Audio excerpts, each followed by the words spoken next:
Yehey spaghetti! Masayang bulalas ng mga bata. Masayang kumain ang mga bata sa hapag, habang pinagmamasdan ito nila Annika at Elias. Nasaan ba ang asawa mo? Pag-upon ni Annika sa paksa. Napatingin si Elias sa babae, at pinagmasdan niya ito ng matagal bago magsalita. Hindi pa siya bumabalik, miss na miss ko na nga siya. Malungkot na tura ni Elias, at muling bumaling sa mga bata. Naguguluhan man si Annika, pero hindi na muli pang nagtanong. Pwede ka bang tikman? Pilyong wika ni Elias at pasimpleng tiningnan si Annika. What? Kunot noong tanong ni Annika. I mean pwede ko bang tikman ang spaghetti mo? Sambit ni Elias at sabay ngumisi. Iwan ko sayo ang pilyo mo. Litaniya ni Annika at naglakad patungo sa kabinet, at kumuha ng plato at tinidor. Nilagyan niya ng spaghetti ang plato, at lumapit kay Elias at sabay abot rito. Subuan mo ako. Paglalambing ng lalaki kay Annika at ngumanga. Kumuwit ang babae ng spaghetti gamit ang tinidor, at sinubo kay Elias. Ang sarap mo talaga magluto, kasing sarap mo. Nag-init bigla ang magkabilang pisngi ni Annika. Ano ba itong lalaking to, napaka-bulgar masyado magsalita. Ang bibig mo ano ka ba, may mga bata. Saway niya sa lalaki at sabay hampas nito ng mahina, sa malaking braso ni Elias. Tumawa lang ng mahina ang lalaki, at sabay kurot sa ilong ni Annika.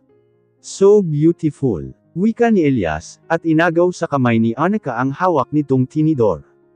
Kumuwit si Elias ng spaghetti, at pinaikot-ikot ito sa tinidor, sabay tapat nito sa bibig ni Annika. Saad ni Elias, ngumanga naman si Annika, at sabay subaw ni Elias sa kanya ng pagkain. Napansin ni Elias ang sauce na nasa gilid ng labi ni Eka. Kinabig niya ang likod ng ulo ng babae papalapit sa kanya. At mabilis na dinampya ng labi ni Elias, ang gilid ng labi ni Annika, kung nasaan ang sauce ng spaghetti. Noindang ang babae dahil sa pagkabigla. Sa ganoon silang pwesto nang nadatnan ni Ford. May sariling susi kasi ang lalaki sa unit ni Annika. Plano sana niya yayain lumabas ang babae, kailangan niya ng lubus-lubusin ang oras, at ang mixing panahon na habang kasama niya pa ang babae. Dahil ilang araw na lang ang bisa ng gamot na itinurok ng doktor kay Annika, upang hindi ito makaalala. Wala nang balak pang paturukan muli ni Ford si Annika, dahil napagdesisyunan niyang hayaan makaalala ang babae. Panahon na siguro para ibalik niya ito sa totoong nagmamay-ari rito. At iyon ay si Elias, pero kailangan niya ng lubus-lubusin ng ilang araw na makakasama pa niya ang babae. Kailangan niya muna maging makasarili ngayon. Kailangan niya makasama ang babaeng una niyang nagustuhan at minahal. Agaw ni Ford sa atensyon ng dalawa, nakatayo siya sa pinto ng kitchen. Agad naman lumayo si Elias kay Annika, at tumingin kay Ford. Fort Delata, you are here. Nakangising wika ni Elias, at ngumiti na parang ng asar. Hindi na lang pinansin ni Ford ang pangbubuwisit sa kanya ni Elias. Honey, hindi ko alam na may bisita ka palang manok rito. Pansin ko kasi ay napapadalas yata ang pagtuka nito sa'yo, sarkasmong saad ni Ford, at sabay patak ng halik sa pisngi ni Annika nang makalapit. Kumunat naman ang noo ng batang si Leo dahil sa kanyang nakita. Matigas nagtitigan ang dalawa, wala sa kanilang dalawa ang gustong bumitiw at magpatalo. Ramdam naman ni Eka ang namumuong tensyon sa pagitan ng dalawa, kaya inalok na lamang niya ng spaghetti si Ford. Naupo si Ford sa silyang nakaharap kay Leo. Pinagsandok ni Annika si Ford ng spaghetti sa plato nito. Thank you honey. Nakangiting wika ni Ford. You are welcome. Sabat naman ni Annika. Habang sumusubaw si Ford, ay hindi niya maiwasan mapatingin kay Leo. Kumunat ang noo ng lalaki, dahil sa sama ng titig sa kanya ng batang lalaki, para siya nitong lulunukin ng buhay. Bahagyang napangisi ang labi ni Ford. Alam na kung saan ito nagmana, walang iba kung hindi kay Elias. Ang lakas talaga ng dugo ng Falcon. Mahinang bulong ni Ford at umiling-iling. Nang matapos kumain ang mga bata pati nila Ford, ay niligpit ni Annika ang pinagkainan. Tinulungan naman siya ni Elias maghugas ng pinggan. Kaunti lang naman ang hinuhugasan ni Elias, pero hindi pa ito matapos-tapos sa ginagawa. Humalukip-kip si Annika sa kabilang side niya, at pinagmamasdan si Elias, habang naghuhugas. Kanina ka pa riyan, hindi ka pa ba tapos maghugas? Nakataas kilay na tanong ni Annika, at napatingin sa dishwashing joy bottle, kulang na lang ay manggalahati ang liquid dishwashing. Ilan beses ka ba nagsabon ng plato, at halos maubos ang dishwashing ko? Taas kilay na tanong ni Annika. 5 times, ang sebo kasi. Saad ni Elias at sumipol habang nagbabonlo ng plato. Alam mo ba sabi ni Michael V isang patak, isang kat-utak, marami ka nang mahuhugasan na plato sa isang patak lang, nagsasayang ka ng dishwashing eh. Sambit ni Annika. Naku, wag kang nagpapaniwala sa advertise na yan, niloloko ko lang ng mga yan. Wika ni Elias. Habang nagtatalo si Annika at Elias sa kusina, ang mga bata naman ay nasa sofa kasama si Ford. Hey, Fort Delata, why did you kiss my mother on her cheeks? Maangas na saad ni Leo. Tumaas ang kilay ni Ford, dahil sa kaangasan ng bata, mana talaga sa ama, masyadong maaangas, bakit ba ganyan ang tawag nila sa akin, mukha ba akong delata? Mahinang sambit ni Ford, hindi niya nalang pinansin ang pag-aangas ng bata, at bumaling na lang sa glass wall. Tumunog ang kanyang cellphone, kaya tumayo siya mula sa pagkakaupo at sinagot ito. Ngayong araw aalis si Elias patungo sa Bicol, balak niyang dalawin ang kanyang mga magulang roon. Kasama niya ngayon ang triplets at si Leo, ganoon din si Samantha at si Edward, Mia pati ang tatlong yaya ng triplets.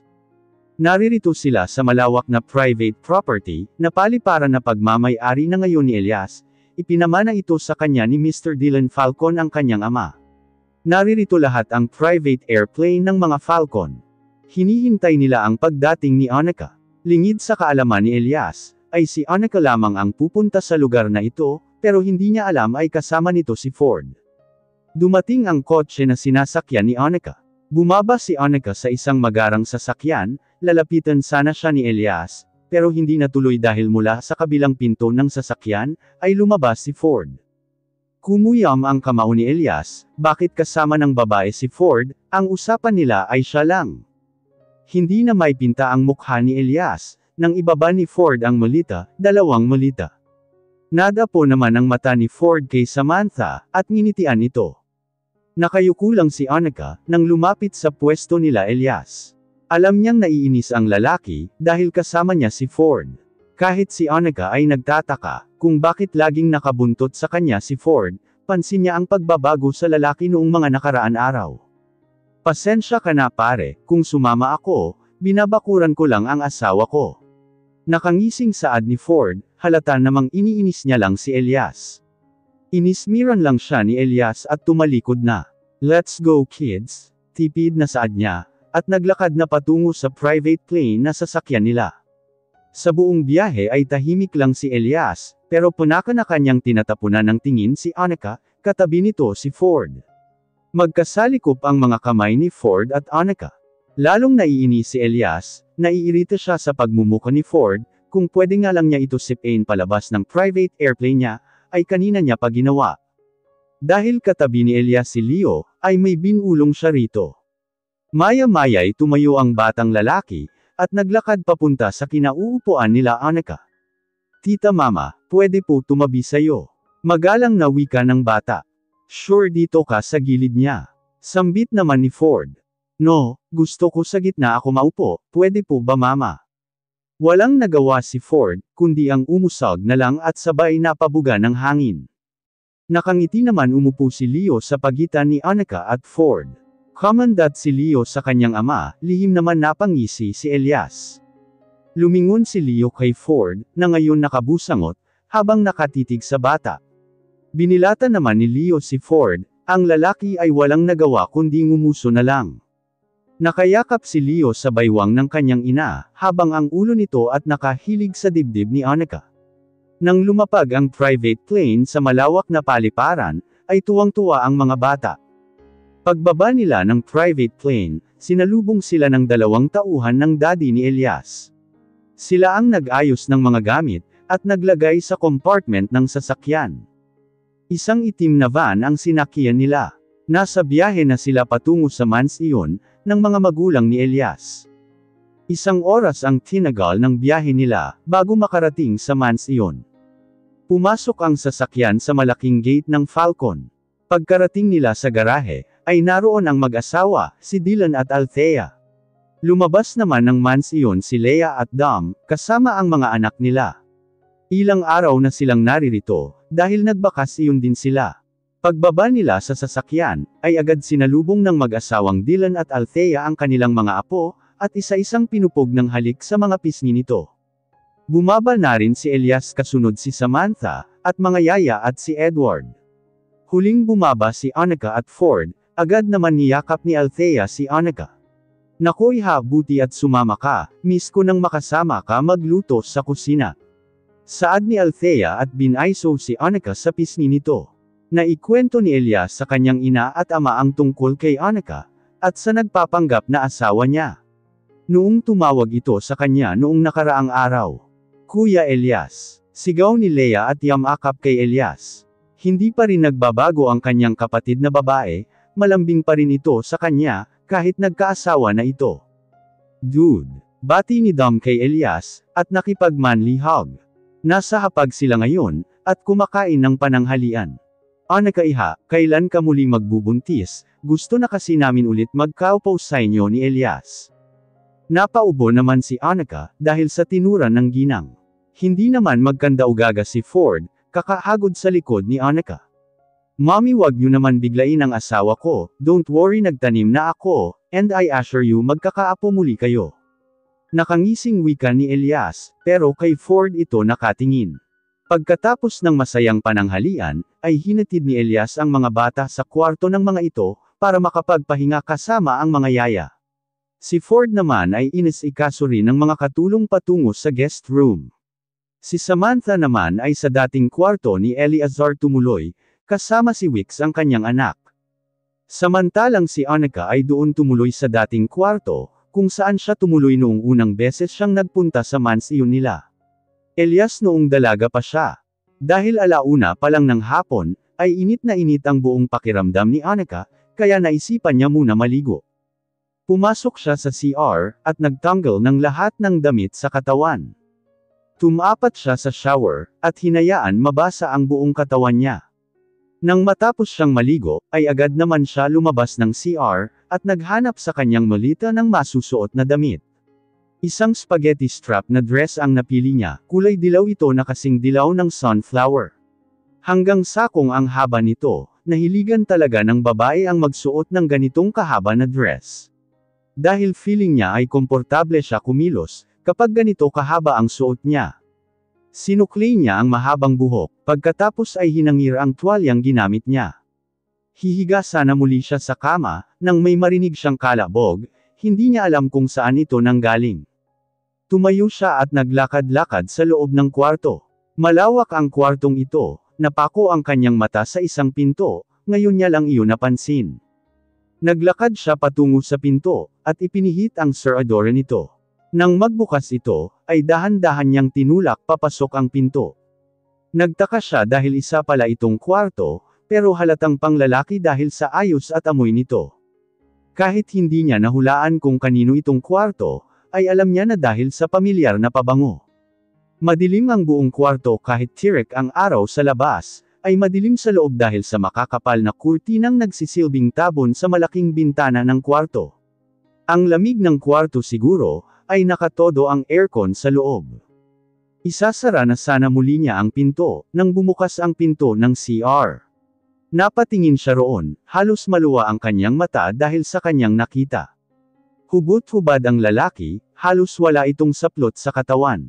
Nakayuko ang lalaki habang nagpupunas ng kanyang ulo, gamit ang puting tuwalya. Nagangat ng paningin ang lalaki, saktong sa direksyon niya ito napatingin. Naalarma si Annika, hindi niya alam kung ano ang gagawin, natatarante siya, hindi niya alam kung isasarado niya ba ang pinto o ano. Nang mapansin niyang hahakbang ang lalaki, papunta sa direksyon niya, ay agad niyang kinabig ang pinto pasirado. Dahil sa pagmamadali niya, ay naipit pa ang isang daliri niya sa hamba ng pinto.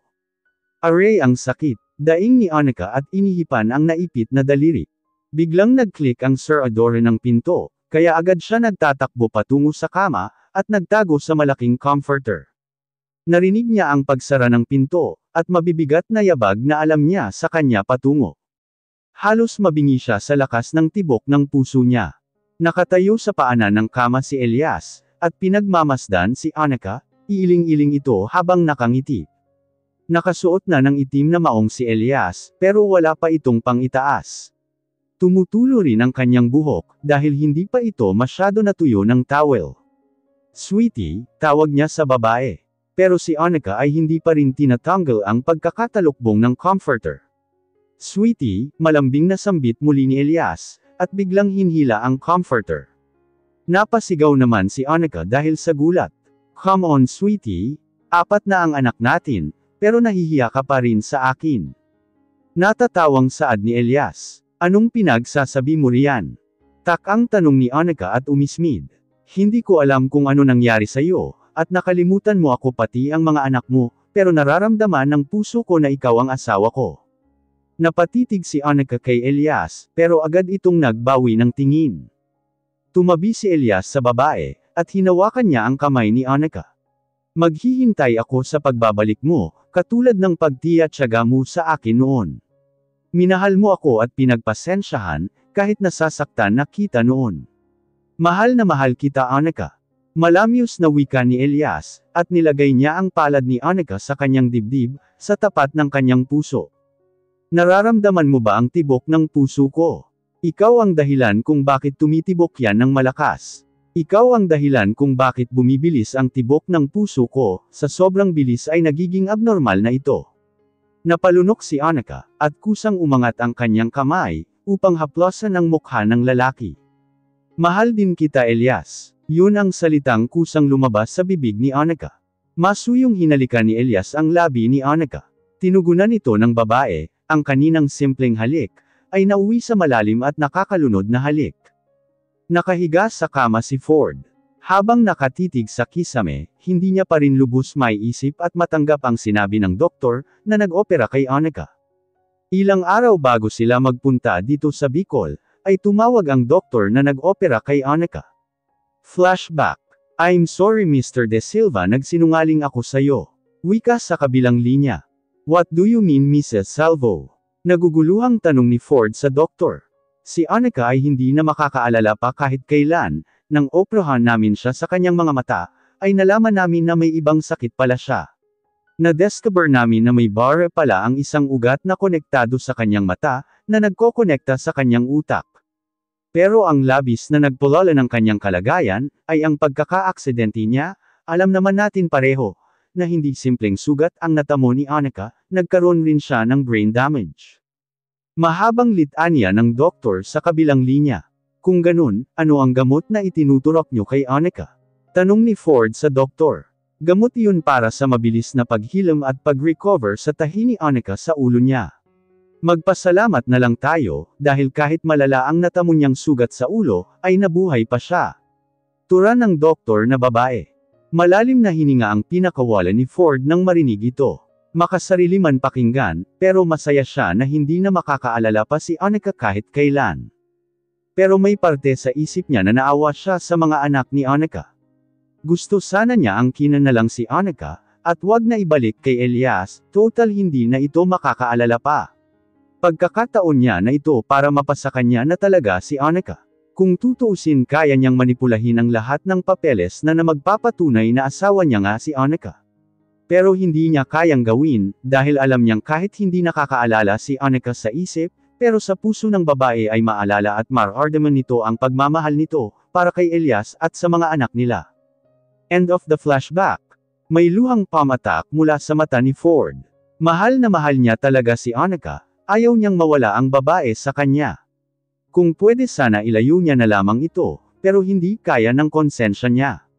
Siguro ay panahon na para ituon niya ang atensyon niya sa ibang babae. Gagamitin niya si Samantha, upang makalimutan niya si Annika, kahit sa anong paraan mawala lang ang pagmamahal niya para kay Annika, tatanggapin niyang talo talaga siya. Sapat na ang kanyang naitulong, at pag-aalaga kay Annika, noong panahong ilang buwan itong nakoma. Sa paraan na iyon, ay naparamdam at naipakita niya ang pagmamahal niya para sa babae. Masakit man sa kanyang puso pero kailangan niya itong tanggapin, kailangan niyang pakawalan ang babae. Tuloy-tuloy umagos ang luha sa mata ni Ford, mawawala na sa kanya si Annika. Kinabukasan, naririto sa Resort Falcon si Elias at Annika. Kasama nila si Samantha at ang mga bata. Habulin mo kami Kuya Leo. Masiglang wika ni Aleka habang tumatakbo sa baybayin.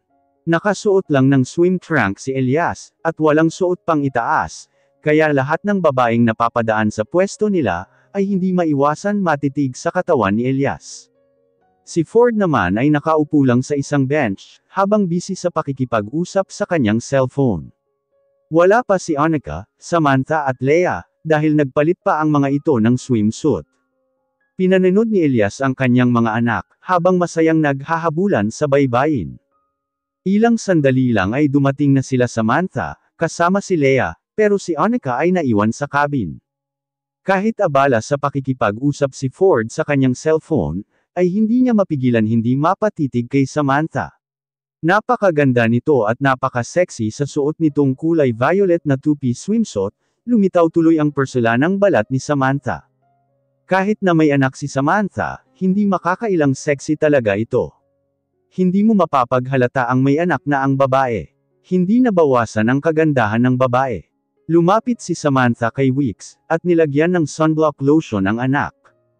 Nang mapansin ni Elias, na wala pa si Annika ay tumayo siya sa bench, at binili ng mga anak kay Samantha. Pahakbang na sana si Elias, pero natigilan siya nang makita niya, mula sa malayo ang figure ng babaeng kanina pang hinahanap ng kanyang mga mata. Perfect! Mahinang anis ni Elias, habang nakatitig kay Annika. Lahat ng lalaking nakakasalubong, at nadidaanan ni Annika, ay napapatingin sa kanya. Sino ba naman ang hindi, kung ganito ka-sexy at kaganda ang makita mo? Lahat yata ng mata ng lalaki, ay nakatuon sa size 23 na baywang ni Annika. Samahan pa ng mambak na pangupo nito, at katamtaman ng laki ng harap nito. Bumaba ang paningin ni Elias sa puso ni Annika, ngayon lang niya kasi nakita ang buong katawan ni Annika sa liwanag. Noong may mangyari kasi sa kanila, noong nakaraang linggo ay madilim, dahil nawala ng power noon sa ship. Palakas ng palakas ang tibok ng puso ni Elias, nang makita niya ang mahabang tahi at piklat sa bandang puso ng babae. Agad nagtaghis ang ngipin ni Elias, naghalo-halong emosyon ang kanyang nararamdaman ngayon. Hindi nga siya nagkamali sa kanyang hinala, ang babaeng ito ay ang kanyang asawa. Masamang tingin ang pinukol ni Elias kay Ford, buti na lang ay nakatalikod na ang lalaki, at abala pa rin sa pakikipag-usap sa cellphone nito. Hindi mapigilan mapaisip si Elias, paano kung ginalaw at may nangyari kay Ford, at sa kanyang asawa, hindi niya yatang kayang isipin ang bagay na iyon, na may ibang lalaking nakasiping ang kanyang asawa. Nagngingit-ngit ang kanyang kalooban, mukhang naisahan siya ni Ford, paano kung may kinalaman ito sa mga nangyari kay Annika. Lalapitan niya sana si Ford, pero may kamay na humawak sa braso ni Elias. Napatingin siya sa babaeng nakangiti sa kanya ngayon, ang maamong mukha ni Annika ang nagpakalma, sa naghuhurumintadong galit sa kanyang kalooban. Pwede mo ba akong samahan maligo sa dagat? Nakangiting wika ni Annika. Sure sweetie, sagot niya sa babae, mamaya niya nalang kokomprontahin si Ford. Nagtungo sila ni Annika sa malalim na parte ng dagat, na hanggang balikat na ni Elias. At dahil medyo malalim na ay nakapulupot ang dalawang binti ni Annika sa baywang ni Elias. Habang ang dalawang braso ni Annika, ay nakakapit sa batok ni Elias. Sobrang lapit tuloy ng kanilang mukha sa isa't isa. Nagtitigan lang ang dalawa, ang mga mata nilang nangungusap, na kahit hindi sila mag-usap, ay nagkakaintindihan silang dalawa. Mahal kita Elias. Mahinang asal ni Annika. Mas mahal na mahal kita Annika. Saad ni Elias at dahan-dahan nilapit ang kanyang mukha sa mukha ng babae. Nang maglapat ang mga labi nila, ay masuyong gumalaw ang labi ni Elias, ganoon rin si Annika. Habang naghahalikan ang dalawa, ay dahan-dahan lumubog si Elias sa tubig. Kahit nasa ilalim sila ng tubig, ay walang sino ang gustong bumitiw sa kanilang paghahalikan. Tumigil ang dalawa sa kanilang ginagawa, at nagtitigan sa ilalim ng tubig. Matamis na ngumiti si Annika, at bumitaw kay Elias, at sumisid pabalik sa mababaw na parte ng dagat. Hinabol naman siya ni Elias, mabilis na lumangoy ang lalaki, upang mabutan ang babae. Nang mahawakan ni Elias si Annika sa baywang nito, ay pinulupot niya ang kanyang braso doon. At sabay bulong sa tainga ng babae. I love you. Bulong niya sa babae. I love you too. Sagot ng babae, at tumakbo na pabalik sa baybayin, at nakipaglaro sa triplets at kay Leo. Si Elias naman ay sinundan si Ford, kung saan ito pupunta. Saktong pumasok sa comfort room ng mga lalaki si Ford. Hinintay niyang makalabas ang lalaki mula sa loob nito. Ilang sandali lang ay lumabas ang lalaki, may kausap pa rin ito sa kanyang cellphone, hindi nga nito napansin si Elias. Ford, tawag ni Elias sa lalaki. Humarap si Ford kay Elias, pero agad sinunggaban ng suntok ni Elias si Ford, kaya bumulagta ito sa semento, tumilapon naman ang hawak nitong cellphone. What's the matter with you? Angle ni Ford at sabay punas ng dugo sa gilid ng labi nitong pumutok. Ang tagal kong hinanap ang asawa ko, tapos nasa sayo lang pala. Bulyo ni Elias at sabay duro sa lalaki. Lumapit si Elias kay Ford, at kwenelyuhan at hinhila patayo. Now tell me, may kinalaman ka ba sa pagkakaaksidente niya? Halos umalangaw ang malaki at malagom na boses ni Elias, sa buong hallway ng comfort room. Sa palagay mo ba kung may kinalaman ako sa pagkakaaksidente niya, ay makakasama mo pa kaya siya ngayon? At isa pa Elias, kung makasarili lang ako, hindi ko na ibabalik pa sa'yo ang asawa mo. Sadyang naaawa lang ako sa mga anak nyo, sa halip na suntukin mo ako, bakit kaya hindi ka na lang magpasalamat, dahil sa akin nabuhay ang asawa mo? Mahabang litanya ni Ford, at marahang tinulak si Elias, upang mabitawan ang kanyang kwelyo. Nilagpasan ni Ford si Elias, at sabay pulot sa kanyang cellphone. Teka, may nangyari ba sa inyo ni Annika ngayon? Ay malumanay na ang boses ni Elias. Ngumisi si Ford at lumingon kay Elias. Bakit hindi siya ang tanungin mo? Nakangising wika ni Ford at umalis na. Nagpunta si Elias sa cabin at kinuha ang cellphone niya upang tawagan si Styles. Ilang beses tumunog ang cellphone ni Styles bago ito sagutin. Yes. Ani nito sa kabilang linya. Hulihin niyo ang babaeng impostor na naroon sa mansion ko ngayon din. Tiimbagang naturan ni Elias. So alam mo na pala. Wika ni Styles. Kumunot ang noo ni Elias, alam na ba ng kaibigan niya ang tungkol sa impostor niyang asawa? Bakit hindi ito sa kanya sinabi, bakit nagawang maglihim sa kanya ng matalik niyang kaibigan? Dahil natahimik si Elias, ay muling nagsalita si Styles. Huwag ka riyan magtampo, hindi ko sinabi sa'yo ang tungkol sa impostor mo na asawa. Dahil nahihiya ako sa'yo, dahil sa mga sinabi ko sa'yo noong mga nakaraang linggo. Saad ni Styles sa kabilang linya. Finn, hulihin niyo ang babaeng iyon at ipakulong. Litanya ni Elias sa kaibigan. Your wish is my command, best friend. Saad ni Styles at nawala na ito sa kabilang linya. Pagkatapos ng pag-uusap nila Elias sa cellphone, ay agad bumalik si Elias, kung nasaan ang mag-iina niya. Pagkarating niya sa baybayin, ay masaya pa rin naglalaro ang kanyang mga anak, pero wala na si Annika, kaya hinanap niya ito ng kanyang mga mata. Nagpunta siya kung saan nakaupo si Leah, ang kanyang kapatid na babae. Where's Annika? Tanong ni Elias sa kapatid. Nakita ko sila ni Ford magkasama kanina, papunta yata roon. Turo ni Leah bandang dulo, kung nasaan ang malalaking bato. Nagpunta ang lalaki roon, at inumpisahan hanapin ang kanyang asawa. Listen to me honey, si Elias ang tunay mong asawa. At yung mga batang iyon mga anak mo sila. Sambit ni Ford, kausap niya ngayon si Annika. Paano nangyari? Umiiyak na tanong ni Annika. Huminga ng malalim si Ford, at tumitig kay Annika. Na-aksidente ka, alam mo iyon, sinabi ko sa'yo dati diba? May amnesia ka Annika, at kahit kailan hindi ka na makakaalala pa. Malungkot na wika ni Ford sa babae, lamandas ang luha ni Annika sa kaniyang pisngi. I'm sorry kung nagsinungaling ako sa'yo, ginawa ko lang ito para sa kaligtasan mo. Alam ko naman kaya kang protektahan ni Elias, pero naririto pa rin ako Annika para protektahan ka. Hindi ako titigil hanggat hindi nahahanap ang taong gustong manakit sa'yo. Mahal na mahal kita Annika, pero alam ko na hindi ka mapapasakin kahit anong gawin ko. Bumalik ka na sa asawa mo at mga anak mo, miss na miss ka na nila. Lagi mo lang tatandaan, naririto lang ako mahal na mahal kita. Lalong umagos ang luha ni Annika sa kanyang pisngi. Sa 10 buwan niyang nakasama ang lalaki, ay pinahalagahan niya rin ito. Naging mabait sa kanya si Ford, inalagaan siya noong nakamatose siya. Mahal rin kita Ford. Kumuyam ang kamao ni Elias. Ang sakit pala marinig mula kay Annika na mahal rin ito si Ford. Tumalikod na siya at hindi na pinatapos kung ano pa ang sasabihin ni Annika. Mahal rin kita bilang kaibigan Ford, thank you for everything.